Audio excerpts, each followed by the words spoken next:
The trees are really laden with sloes. These are like a little very bitter plum, wild. It grows wild all over this area. And I've tried various ways of making them edible, and the only way that you can actually use these is to put them in gin. And sloe gin, obviously we've all heard of that. But it involves a lot of sugar and a lot of gin. But a very pleasant drink. In the plum family, if you look at the leaves, they're very similar to the leaves of a plum tree, just a smaller version.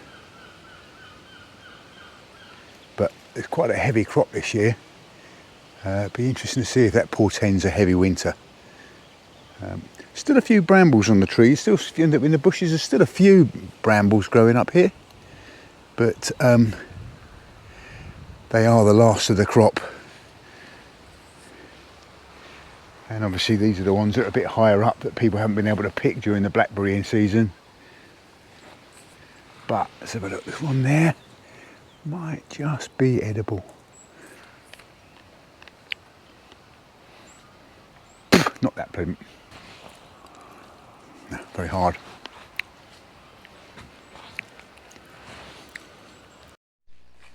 Me and Billy Bob, we're going to go for a nice walk up on the downs.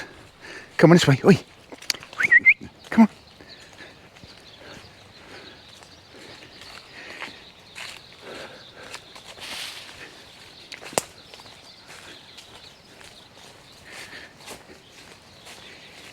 Just in the park at the moment. Too many interesting smells in here. Just got to check out his pea males. We can get onto the serious matter of walking up on the downs. It's a difference 2 days make, hey? The other day when we were up here it was cloudy, and today the sun is shining. Come here. Come here.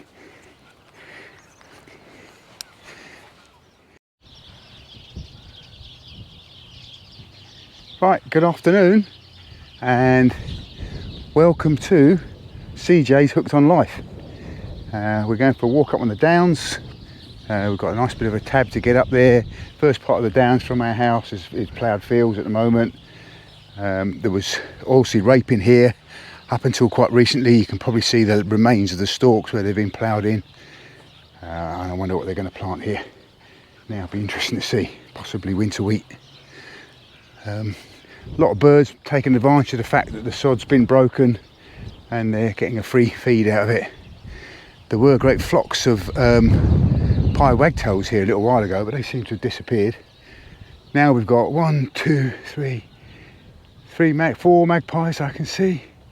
Is it 4? 1, 2, 3. 3 magpies. 1 for sorrow, 2 for joy, 3 for a girl. So there's a girl feature in this magpie song for some reason. Oh no, 4. 4 for a boy. Here's number 4. Okay, excellent. So we're leaving the houses behind us and we're heading up onto the downs. No more ado, let's teleport ourselves up onto the downs. So here we go, 1, 2, 3, bosh, pow, and here we are on the downs. Now hang on a minute, something always goes wrong. I'm not quite perfected this. Where's my hat? Hang on, I'm gonna have to go back and get my hat. Bye for a minute. And there we go, got my hat back. So where are we? We are looking down on Rathferney Farm, which is a vineyard. Not been here many years. It is expanding, so you can see that there's a more established vineyard there, and then looking off to the left, newer plantations. They grow three variety of grape for the making of a white sparkling wine, which is very similar to Champagne in character, because this area now is very like the Champagne region. So the three grapes that they grow are, let me think, Pinot Noir, Pinot Meunier and Chardonnay. So those are the 3 types of grape they're growing. And they are making sparkling wines. They've had their first few years now and it has been very good, apparently. Very good indeed. Now, I'm no expert on the flora and fauna of this area. I do like to come up here a lot, and I do research things as I find them. But what I'm going to do on this ramble is I'm going to take pictures of whatever I see, and I will research it, and if I can come up with a solution as to what it is, I'll put a note onto the video. If I got it wrong, or you know what something is and I admit that I don't know what it is, please comment and let us know what it is. Downs. A lot of trees fruiting now. So we've seen the sloes growing. These berries are on a privet, so they are not good to eat. I go as far as to say they're quite poisonous. We'll pick up some more on our way down. Also look at some of these wild flowers. So we've got a few little wild flowers growing here. So I think that's a scabious. I'll be corrected if I see it. I'm not sure what that is. We'll look it up. I'll put the name on top of the post. And lots of little stuff growing down amongst the grass. Downland is just a mass of different wildflowers. So when they plough it up, they lose that diversity, and it takes a long time to regain it. Long time indeed. But it does recover. It does recover. Again, I did know the name of that. We've got them growing on our front lawn. I will look it up and I will come up with an answer. But yeah, proper downland is just a mass of wildflowers, and consequently the diversity of butterflies and insects that live amongst these flowers is immense. During the Second World War, they ploughed up a lot of the South Downs, and it's taken till now really to kind of start recovering. See down there, hawthorn tree with the red berries all over it. Again, the old wives will tell you that is an indication of a hard winter when there's a lot of hawthorns on the trees. This flowering shrub, or at the moment it's a shrub with red berries all over it, is an invasive shrub. It shouldn't be here. It's come out of someone's back garden somehow. How it's got up here, God alone knows. I imagine maybe birds have transferred the seeds. But it's a plant called Cotoneaster or Cotoneaster. As I say, it shouldn't be here, and actually I think the Royal Horticultural Society talk about how it should be got rid of. As you can see, it's a ground covering shrub, so if it was allowed to really take over, it would do quite severe damage to the diversity up here. We've got these little plants here we've talked about, we're talking about again, which are scabious, not to be confused with something like this, which again I'll have to look up. I can't remember the name of it. But yeah, Cotoneaster, and you'll see there's a lot of it all the way down here, up across the bank there. So as I say, I wonder how it got here, because obviously there's no houses anywhere near here. The nearest houses are the vineyard way over there. So I'm assuming it's been transported by birds from someone's back garden, and it's been able to take hold. Cotoneaster or Cotoneaster or Cotoneaster or Cotoneaster. I don't know how you pronounce it, but that's how it's spelt. You've got animal tracks up through here. That's possibly badgers that have done that. This is clover. Again, I'll look it up. Yeah, we walk down this old path. This is an old path. I think the fence has been sort of added to partition the side of the downs, but some of these paths have been here a very long time. Just got a little bit of black bryony growing in amongst here. You can see that's the remains of it. It's dried out now. Very toxic plant. It's a member of the yam family. It's the only member of the yam family that we get in the United Kingdom. And then growing amongst it all are wild roses. So you've got dried out bryony there, and then just beneath it you've got a rosehip, which is a plant that's very high in vitamin C. Yeah, there's some bryony berries there. Now there are two types of bryony. We get black bryony and white bryony. They are totally unrelated, but they are very similar looking. But the good thing is, or the bad thing is, that they're both quite toxic. So it doesn't matter if you misdiagnose it, unless you've eaten one. You've got to try telling a doctor what it is you've eaten. But as I say, the black bryony is a member of the yam family. The white bryony is a member of the cucumber. There you go. And I'm not the only person walking the downs here. Two nice little dogs here. Come on. We've got a roadblock. Yeah, come on. Oh, sorry. Whoops, move. About dogs, but every so often they seem to revert back to the wild. And Billy Bob has obviously found himself a nice tasty pile of fox poo and rolled in it. Now, why do they do that? I can understand, you know, lions rolling in buffalo dung or elephant dung to mask their scent so that their prey doesn't pick up the scent of a lion, it picks up the scent of a buffalo. But why would you want to roll in another predator's dung so that you smell like another predator? Doesn't make sense, does it? Anybody know why they do that? Maybe it's cosmetic. Maybe they like to smell like they're wild. Yeah, it's a bit like wearing Lynx Africa, but he's he's on the golf links fox at the moment. Walking down this slope, it's not that steep, but I do find walking down slopes a bit hard on the knees nowadays. Must be getting old. It's an interesting plant, don't know what that is. Looks like a miniature rose. It's got a black hip. Yeah, it's very spiky. It's like a miniature dog rose, isn't it?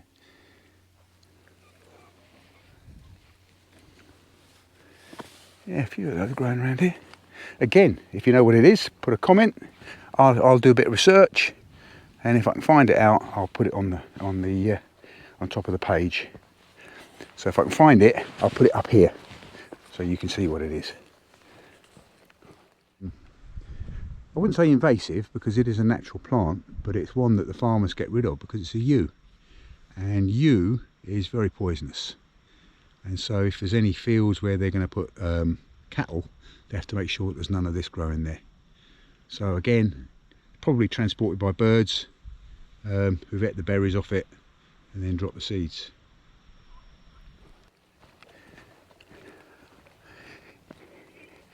This is a rose, and there's some sort of gall wasp, I think, that causes this to happen.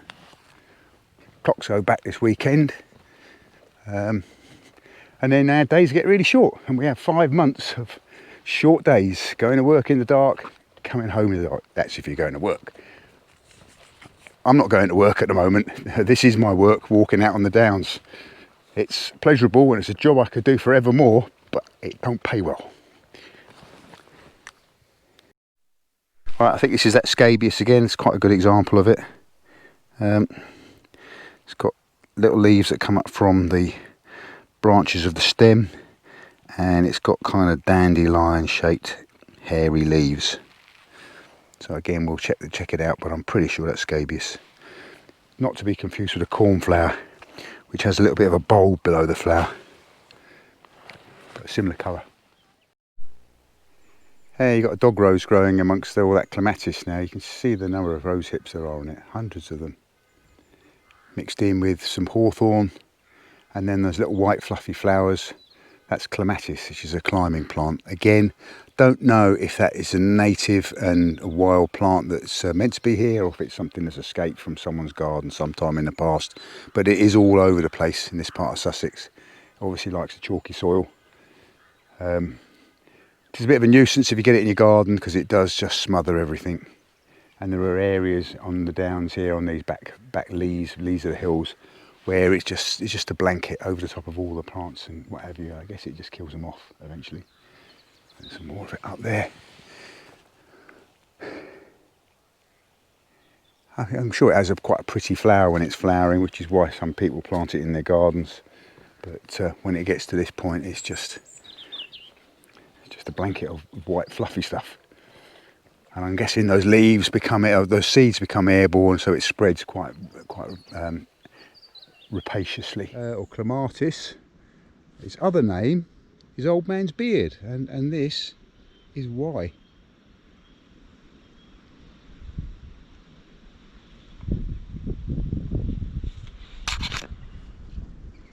Oh, woodpecker.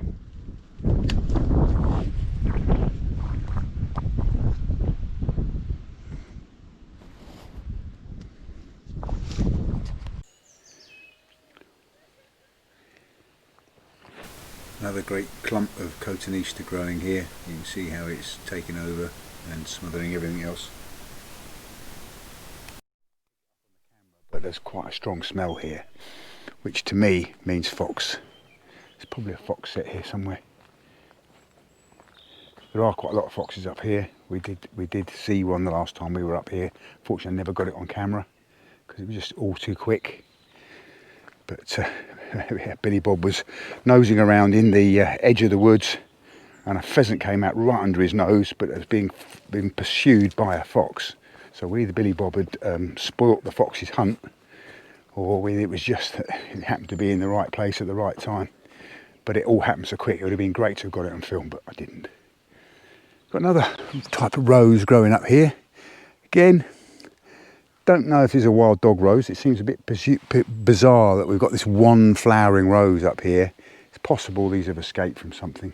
Yeah, as I say, I love going up on these peaceful tracks. All you can hear is the wind in the trees. And, you know, it makes me want to talk quietly. I come up here, I feel pleasurable to be here. But up in the distance, I can hear people shouting. Why do you come in the countryside and shout? Don't get it. I really don't get it. So there's an old ruin up here. Don't know what this was. Whether it was something to do with the farm, shepherd's cottage or something like that, because these would have been sheep fields up here at one time. You know, a long time ago, wool was a premium. In fact, there was a big trade in this part of the world, smuggling wool. Alfriston was famous for it. So there's the foundations of a building here, but then of course it could be Second World War. You know, there was a lot of stuff up here from the Second World War. I guess the Downs were a defensive line. A few nettles, some ferns. It's not bracken, it's some sort of fern that's growing there, which is an indicator that this is in the shade quite a lot of the time. Looks like somebody's built some sort of a shelter up there. You get kids coming up here doing forest school and whatever, I guess. I'd be tempted to come up here and camp one night, just so you can see the badgers. And then of course, litter. You know, come to the countryside to be quiet and not leave traces that you've been here, but then some come here to be noisy and leave litter.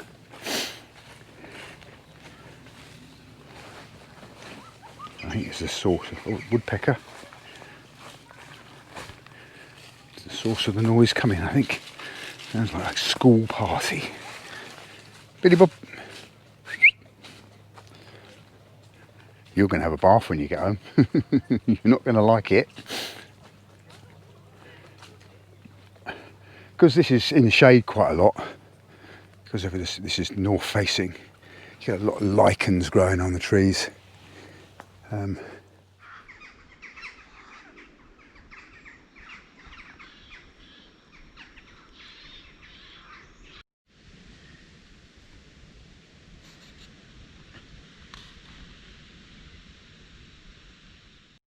so there we go. Deadly nightshade. See the blackberry, looks like a little black tomato. Apparently, and I'm not going to test this, it's actually quite sweet to taste, which is another cruel factor about it, is that someone might eat it and think, oh, that's actually quite nice. But yeah, it would be an unpleasant circumstance. Yeah, there's a few here. They're dried up, most of them. See the berries are dried up there. But that one is quite ripe looking. Look at it, get out, there we go. Yeah, so belladonna. Yeah, there's a few unripe ones there as well, so sort of different stages of its development. So some that are actually dried up, some that are ripe, and some that are still in the green stage. Remember not to lick my fingers now I've touched this. You can see the shapes of the leaves. Goes like most of these plants, almost like a vine. It's got a root that is also, I mean, every part of the plant is toxic, I believe. See if we can find a better version of it. See, it's actually sprouting out of this bush.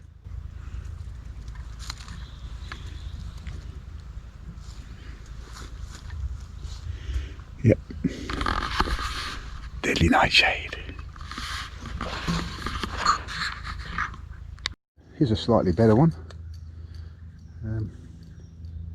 Going out, you can see the stems are kind of purple, almost black. It looks satanic, doesn't it? It looks evil. And then behind it, we've got rose hips, which are a great source of vitamin C. So from the benign to the malign in the space of a metre. Across this stile, sign says it's access land. Doesn't look like it's been accessed much in the last few years. It's looking pretty rotten. So we're going to have to do it fairly cautiously. I don't think I'm going to trust the standing on that. The dog can get underneath, so that's all right. Yeah, so let's get down there.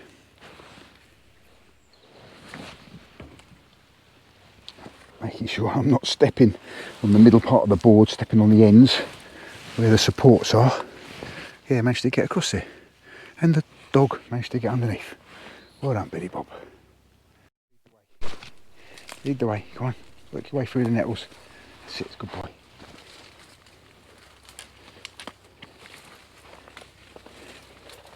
Like a little moss forest, isn't it? Oh look, great big sward of mushrooms, similar to the ones that we saw before, but obviously in much more of a clump.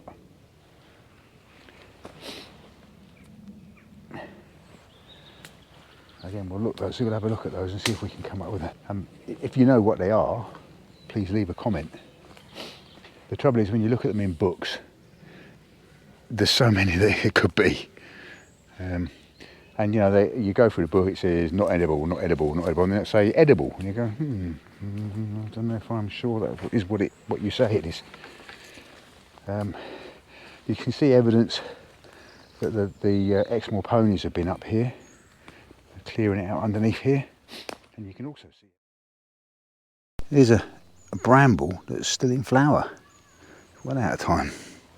You know, the rest of the brambles are all finished, and this one's just starting. So a bit confused, I think.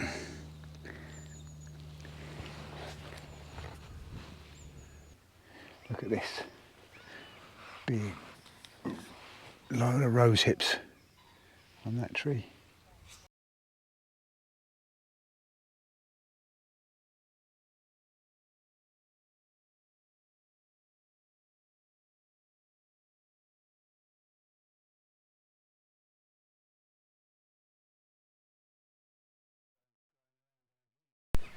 This again is quite toxic to horses and cattle, and there's a particular caterpillar of a particular moth that eats it. Yeah, it's the caterpillar from the cinnabar moth, and you can recognise them because they're black and yellow striped, which is normally in nature's way of warning that they're not good to eat, because obviously they eat the toxins from the ragwort, and it makes the caterpillar themselves unpalatable to birds. Apart from cuckoos. Nice little bit of synergy going on there between the plant and the caterpillar, but unfortunately, for whatever reason, the cinnabar moth has died away. There's very few of them now, and I think it was because there was a year when there was no ragwort, for whatever reason, weather or over grazing by cinnabar moths or whatever.